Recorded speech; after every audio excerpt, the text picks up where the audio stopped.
നമസ്കാരം. സമഗ്രയിലേക്ക് സ്വാഗതം. പഴയങ്ങാടിയിൽ മരുന്ന് മാറി നൽകിയതിനെ തുടർന്ന് ഗുരുതരാവസ്ഥയിലായിരുന്ന കുഞ്ഞിന്റെ ആരോഗ്യനില മെച്ചപ്പെട്ടു.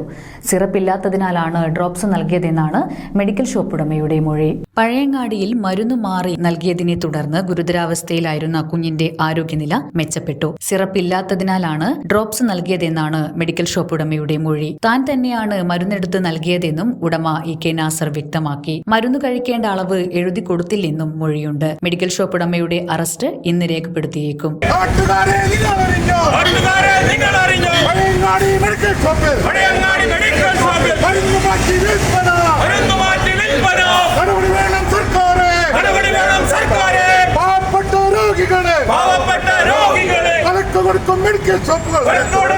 നിലവിൽ കുഞ്ഞിന് ഭക്ഷണം കഴിക്കുന്നതിന് തടസ്സമില്ല. അതേസമയം മെഡിക്കൽ ഷോപ്പിനെതിരെയുള്ള ജനരോക്ഷം തുടരുകയാണ്. യുവജന സംഘടനകൾ ഖദീജ മെഡിക്കൽസിലേക്ക് മാർച്ച് നടത്തിയിരുന്നു.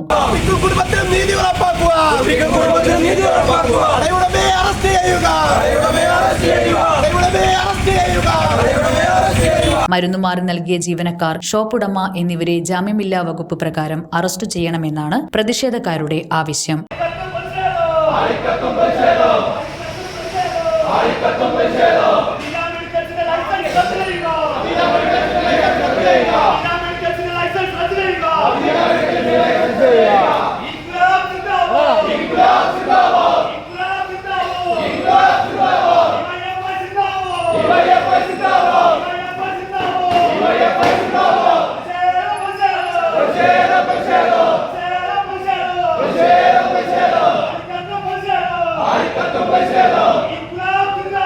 കുഞ്ഞിന്റെ പിതാവിന്റെ പരാതിയിൽ പോലീസ് കേസെടുത്തെങ്കിലും ഇതുവരെ ആരുടെയും അറസ്റ്റ് ഉണ്ടായിട്ടില്ല. കഴിഞ്ഞ ശനിയാഴ്ചയാണ് പനിയെ തുടർന്ന് വെങ്ങര സ്വദേശി സമീറിന്റെ കുഞ്ഞിനെ പഴയങ്ങാടിയിലെ ക്ലിനിക്കിൽ കാണിച്ചത്. ഡോക്ടർ പനിക്കുള്ള കാൽപോൾ സിറപ്പ് കുറിച്ചു നൽകുകയും ചെയ്തു. തുടർന്ന് മെഡിക്കൽ ഷോപ്പിൽ നിന്ന് മരുന്ന് വാങ്ങി ഡോക്ടർ നിർദ്ദേശിച്ച അളവിൽ കുഞ്ഞിന് നൽകി. ഇതോടെ കുഞ്ഞിന് ആരോഗ്യ പ്രശ്നങ്ങളും തുടങ്ങി. ഇതിനുശേഷമാണ് മെഡിക്കൽ ഷോപ്പിൽ നിന്ന് മരുന്ന് മാറി നൽകിയതെന്ന് മനസ്സിലായത്. സിറപ്പിന്റെ അളവിൽ ഡ്രോപ്സ് നൽകിയതോടെ കുഞ്ഞിന്റെ കരളിനെ അത് ഗുരുതരമായി ബാധിച്ചു. തുടർന്നാണ് കണ്ണൂരിലെ മിംസ് ആശുപത്രിയിലേക്ക് മാറ്റിയത്. സമഗ്ര ന്യൂസ്, കണ്ണൂർ.